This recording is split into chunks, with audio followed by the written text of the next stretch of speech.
Listen up, y'all.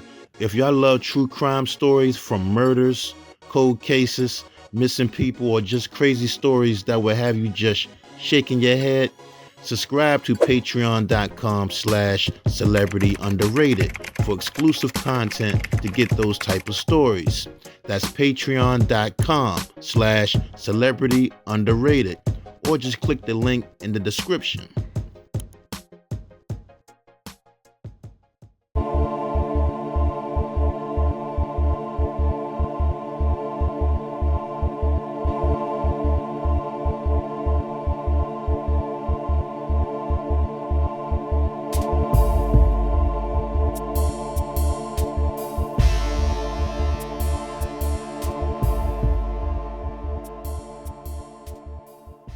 You know, Jesse Powell had one of the greatest voices to ever grace R&B music. The song You, come on, man. You will forever be a wedding go-to song for any race. Black, white, Asian, whatever. That's a beautiful song right there. Whenever that song You comes on, you have to sit there and just listen to it. Jesse Powell, so underrated. He was so underrated as an artist. You got to give him his flowers. So we're just going to show him some love on this episode right here, y'all. So let's get into his story, the Jesse Powell story. Now, Jesse Powell was born September 12th, 1971 in Gary, Indiana. And he was the oldest of 4 kids from his parents. Now, growing up, everybody in his household could sing. His mother could sing. They said she sounded like a combination of Shaka Khan and Anita Baker. Wow. And you know his sisters, Trina and Tamara, could sing, and his younger brother Jacob could also sing. You know his sisters, Trina and Tamara, said they have been singing since the age of 3 years old in talent shows. And you know they would later on become successful artists too with that song, My Love Is the Ish. They will become very successful artists and songwriters later on, but we'll get to that later. Now, Jesse said at the age of 7 years old is when he first started his group with his family. But you know, Jesse and his siblings were always singing, and as they got older, they started to win a lot of talent shows and competitions for their singing talent. And you know, by them being from Gary, Indiana, they were influenced by the Jackson 5, Michael Jackson, and other many great artists. And according to Jesse's sisters, Trina and Tamara, they said that Jesse had the same singing voice as an adult when he was a kid. Wow, that's crazy. And that's talent right there. So, you know, after graduating high school, he decided to move to Kansas City, Missouri. And he started to sing with a local band there. And he ended up meeting a musician named Carl Rowland. And he also hooked up with a producer named Damon Thomas. Now, Damon Thomas later on will form the R&B production team called The Underdogs. Now, when he hooked up with Carl Rowland and Damon Thomas, they had decided to move to LA to take their careers to the next level. And once they moved to LA, Jesse had begged them to let him go with them. So once he got to LA, he started working on his demo. And around 1992, he ended up meeting Lil Silas Jr. after his manager gave him his demo tape. And Lil Silas Jr. signed him to his label, Silas Records, which was distributed through MCA Records at the time. Now, if you don't know who Lil Silas Jr. is, now he don't work with some of the biggest artists from Babyface, Bobby Brown, Sheena Easton, Pebbles, Patti LaBelle, and Belle Biv DeVoe. And you know, some other artists Lil Silas had signed to his label were Shantae Moore, Aaron Hall, and Keith Washington. He also signed singer Keke Wyatt later on.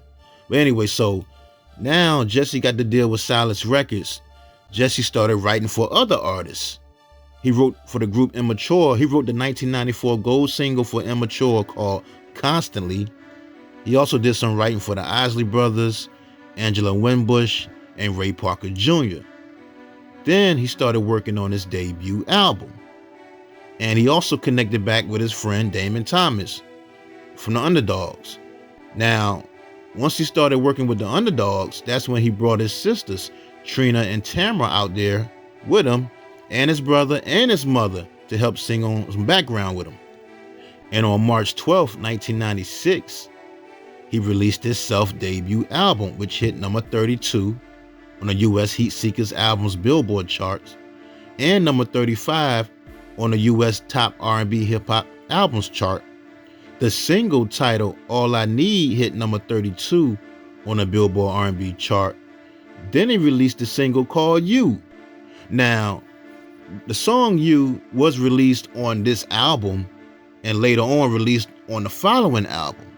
But for this album, when he released the song You, it really didn't do good on the charts like that.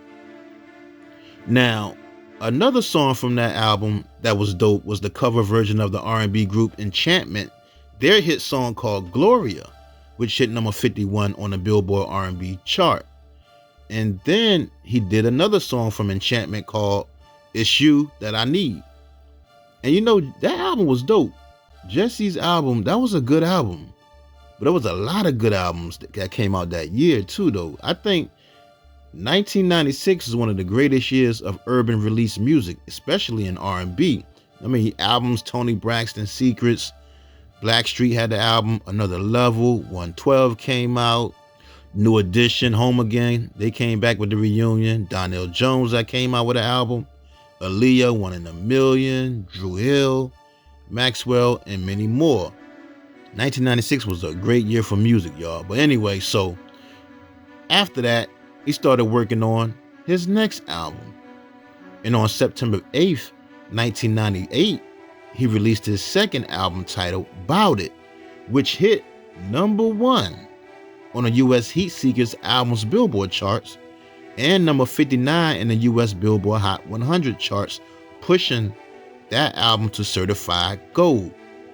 Now, the single, right, the first single he came out with was called I Wasn't With It, which hit number 25 on the Billboard Hot R&B Hip Hop Singles tracks. But then he released the song You. He released the song You again. Like I said, he released it on the first album. It didn't do good. But when he released it on this album, the song took off. Because see, the record label loved that song so much that they released it on this album too as a single. But like I said, this time, You took the world by storm. Man, that was a great song. It became the biggest hit of his career, hitting number 2 on the Billboard Hot R&B Hip Hop Songs charts and number 10 on the Billboard Hot 100. And it was nominated for a Grammy Award. That song, You, man, that became everybody's go-to wedding song. And it was the reason the album went certified gold. Legendary jazz saxophonist Gerald Albright played that smooth saxophone on that song. Man, that's a beautiful song right there. An all-time classic in my opinion. You, I'm about to listen to that later on too. And look, Jesse said he wrote the song 5 years before it was released, and it was a very personal song to him. And you know, on the background of the song You, the background vocals was his sisters, Trina and Tamara, his brother Jacob, and his mother. Wow. Kept it in the family, y'all. They on the background of the song You. Now, the following year in 1999, he released a compilation album titled A Soulful Holiday. And he also sung at James Brown's daughter's wedding that year. On March 27th, 2001, he released his third album titled JP, which hit number 18 on the Billboard R&B charts. But the singles he released, like If I, Something in the Past, I'm Leaving was another single he released. Those songs really didn't make any noise on the charts. And after that album, he left Silas Records and he signed with D3 Entertainment. And on October 14th, 2003, he released his fourth album titled Jesse.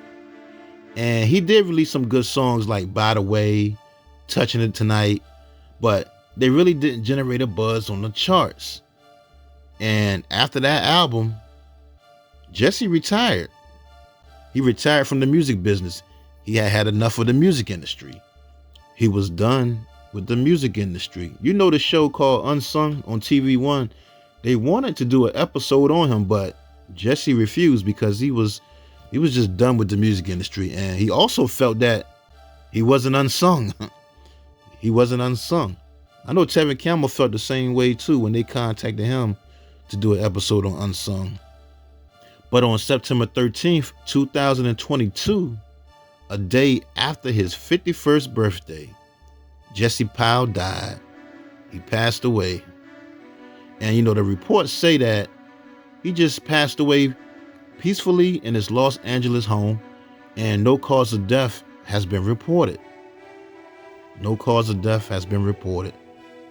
You know, his sisters, Trina and Tamara, they're still doing their thing. And I know they released a book called The Sister Friend Journey. So make sure y'all check that out when y'all get a chance to support that. But man, Jesse Powell, man, that voice truly be missed. The song You, man, classic song. Jesse Powell was 51 years old, y'all. Rest in peace, Jesse Powell.